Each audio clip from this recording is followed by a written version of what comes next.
honoring the oath we take to support and defend the Constitution and to protect the American people. Honoring that oath this week, the House passed 9 bills to support veterans, protecting their health benefits, financial security, and taking actions to end the crisis of veteran suicide. This week, we're also passing an urgently needed fix for military families facing tax hikes under the GOP tax scam. With the kiddie tax, Republicans took $500 million from working and middle-class families and gave it to big corporations and the wealthy. $500 million, the kiddie tax. It is unacceptable that surviving children of our fallen heroes who have suffered so much are now forced to pay thousands of additional dollars in taxes on their benefits. They cannot be forced to sacrifice twice. As Democrats take action to protect military families, we also are hard at work to protect our workers, in stark contrast to the Republican special interest agenda. Today, in the same legislation that contains the Kiddie Tax Act, that's to fix what the Republicans did in their tax scam, we're passing the Secure Act. We're passing strong measures to help workers have a secure retirement. And yesterday, Congresswoman Waters' Consumer First Act, reversing the administration's destruction of the Consumer Bureau, which the Consumer Bureau returned nearly $12 billion to 30 million seniors, service members, and veterans before being gutted by the Trump administration. Also, to honor our oath, we're hoping to have a disaster supplemental bill passed before we leave for the district work period. That was our hope. That's what we've been working on till wee small hours of the night last night. However, we have sent legislation, bipartisan legislation passed in the House to the Senate. It would be helpful for those in the disaster-stricken areas if the Senate would just pass the bills and send it on to the president. We passed a bill a while back, months ago, and then in light of other disasters that occurred in the spring, we then passed another bill that expanded the areas that were affected. That's sitting over at the Senate. They could well just pass it and send it to the president. That would send such a beautiful message to those areas that are affected and continue to be affected. You see what's happening in Missouri as we gather here. What the problem is that the Trump administration has put in conditions for border funding that are just totally unacceptable, really don't have anything to do with what we're trying to do for disaster assistance, and we have not been able to find common ground. We understand our responsibility to protect our border, but what they're doing is just not right. And it's important to note that in the 10 years before this, not a single child died in the custody of the border. Now 6 children have died in the last several months. 6 children have died in the last several months. Further honoring our oath means honoring our constitutional responsibility to conduct oversight of the president and the Trump administration. That responsibility has been resoundingly affirmed again and again, making absolutely clear that the House has a responsibility to follow the facts, uncover the truth for the American people. Yesterday's Deutsche Bank ruling concluded, and I quote, "Put simply, the power of Congress to conduct investigations is inherent in the legislative process." And in the Mazars case, that would be on Monday, the judge declared, "There can be little doubt that Congress' interest in the accuracy of the president's financial disclosures falls within the legislative sphere. But the president's priority is his personal and political interest, not the public interest." Yesterday, as you know, Democrats went to the White House prepared to offer the president the opportunity to launch an historic infrastructure initiative. We had met 3 weeks before. The idea that and it was a good, positive meeting about how we build the infrastructure of our country, roads, bridges, mass transit, broadband in rural areas and in underserved urban areas as well, water systems, both wastewater and safe, clean drinking water, infrastructure for our satellites so that our technology works here. For all of these things, we were optimistic. We also were hoping for housing and school construction as a further part of the conversation. But the question is, how is it paid for. And the president was going to, the plan was, as we agreed at the meeting 3 weeks ago, the president was to present his proposals at yesterday's meeting. Well, everyone, he started sending signals that he might not be ready or interested. The night before, he sent us a letter to Chuck Schumer and to me saying that he doesn't want to do infrastructure until we do the U.S., Mexico, Canada. If that's not the accurate character, some people call it after NAFTA, some call it NAFTA 2.0, but anyway, that trade agreement, and that was a strange juxtaposition. But nonetheless, the next day, you know what happened. I think what happened, he says it's because of cover-up, and I know that strikes a chord with him, and he's afraid of cover-up, but afraid of being accused of cover-up. But I really think that what he knew the one court decision was getting into territory that he did not want touched, and they did not allow the Mueller investigation go into the president's personal finances. So Mazur was a setback for him, and then he must have known the Deutsche Bank decision would be consistent, but in any event, to inoculate against its presentation, he pulled a stunt. Now, I truly believe that the president has a bag of tricks, and the White House has a bag of tricks that they save for certain occasions. They don't necessarily apply to the occasion, but they're a distraction, which is his master of distraction. We will all agree on that. That's something he does well, to distract from problems that he has. He tries to change the subject. And while he tried to say it's because I said cover up, we've been saying cover up for a while. And our 9 o'clock meeting was a meeting we have anyway, so it had nothing to do with him. But I think what really got to him was these court cases and the fact that the House Democratic Caucus is not on a path to impeachment, and that's where he wants us to be. And when he saw that that was not happening, that, again, with the cover-up, which he understands is true, just struck a chord. So it was really sad because, as I said to some of you yesterday, Thomas Jefferson, one of our third president, had the first infrastructure initiative. He tasked Gallatin, who was his Secretary of the Treasury, and I said that to the Secretary of the Treasury yesterday after the president left the room, that he tasked his Secretary of the Treasury to put together a big infrastructure plan to follow the Lewis and Clark expedition, the Louisiana Purchase, to build into the infrastructure of America, Cumberland Road, Erie Canal, things like that. That's so important to our country in terms of commerce and mobility and the rest. And then 100 years later, Teddy Roosevelt, he initiated his infrastructure plan, which was green, the establishment of the National Park Service. Later in the century, President Eisenhower put forth the interstate highway proposal. It was very bipartisan. The leader in the Senate was Lyndon Johnson, in the House, Sam Rayburn, and the President of the United States, a Republican, President Eisenhower, working together to pass that for the good of the country. And its purpose under President Eisenhower was that it would unify America. It was a defense issue. So what we're talking about now, infrastructure, the president says I word. I thought he was talking about infrastructure, roads, bridges, mass transit. I said some of these things already. I thought we could give him the opportunity to make a historic contribution to the safety, because it's a safety measure. It's about commerce, it's about safety, it's about mobility, product to market, and the rest. It's about clean air, clean water.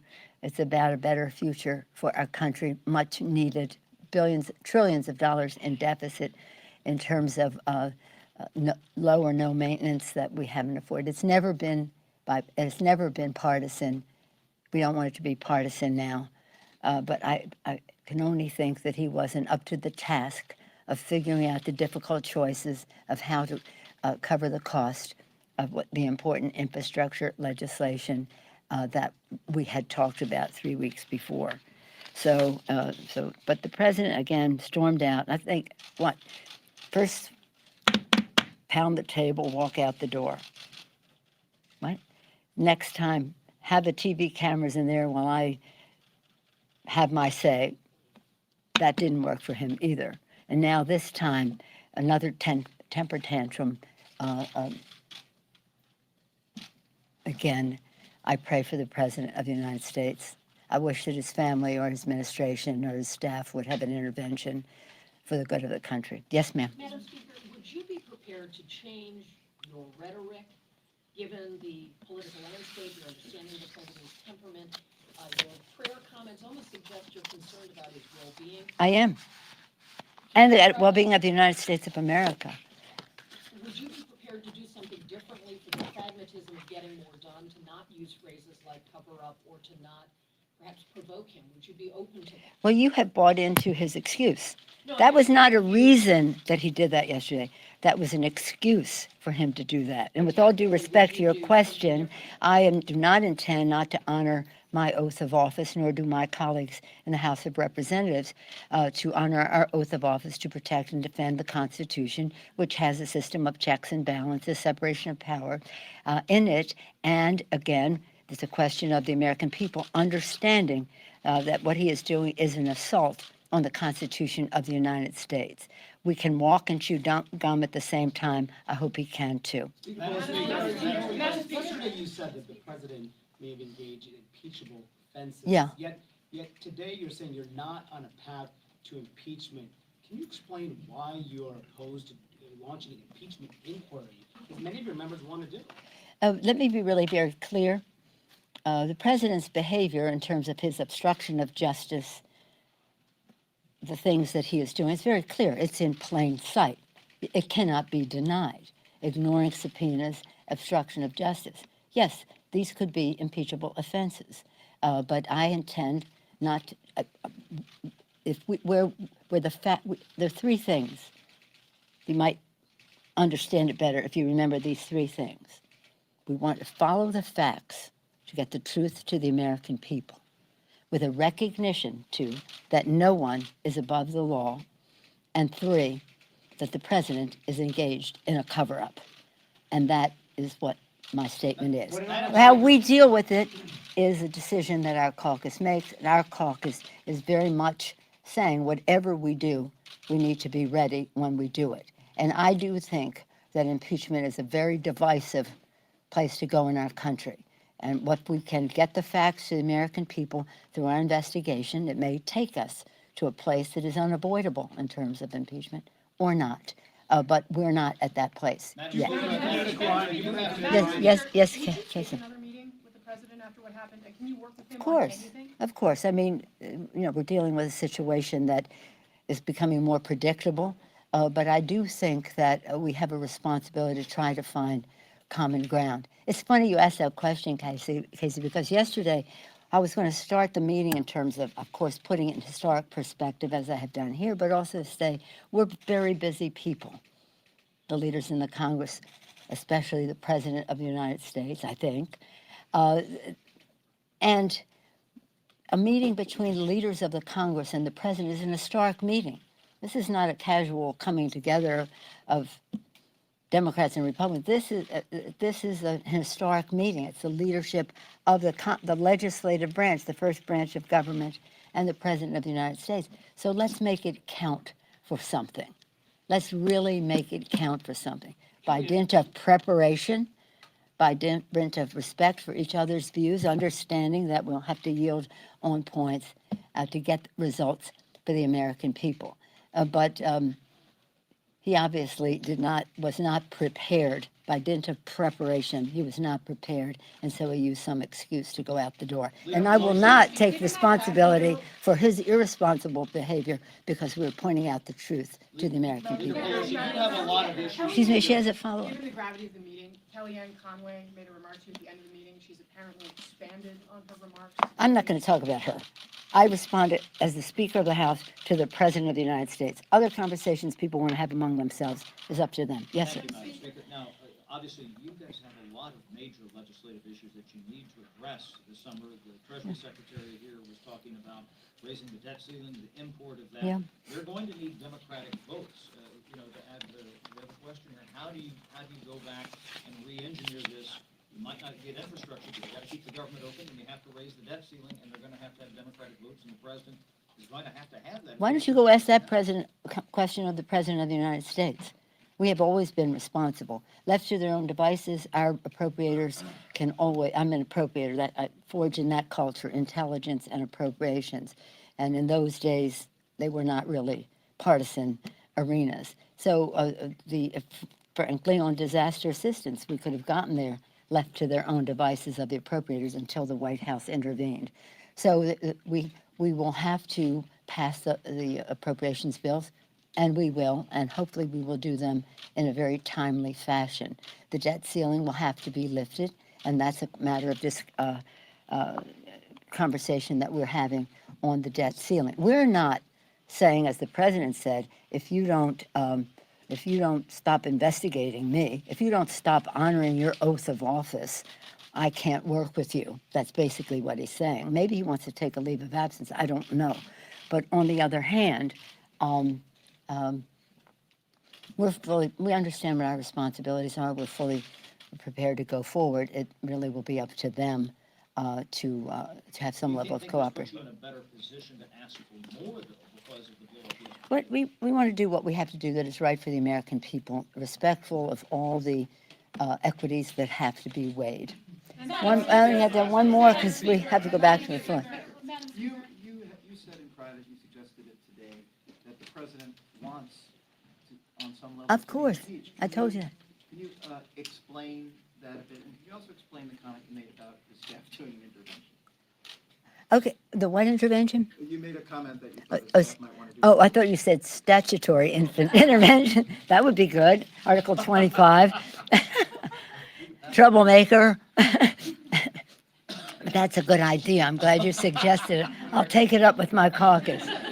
Not that they haven't been thinking about it, but your support will be important to them. What was the first? Oh, yes. Oh, there's no question. The White House is just crying out for impeachment. That's why he flipped yesterday, because he was hoping, because he was, somehow or other, you all have a story that isn't real. I mean, you want to believe that there's all this unease in our caucus. That simply isn't the truth. We have respect for the diversity of opinion in our caucus. And I say to the caucus, our diversity is our strength. Our unity is our power. And we have unity in our caucus. And so when he saw that, see, he's saying, oh, you called that meeting at 9 o'clock?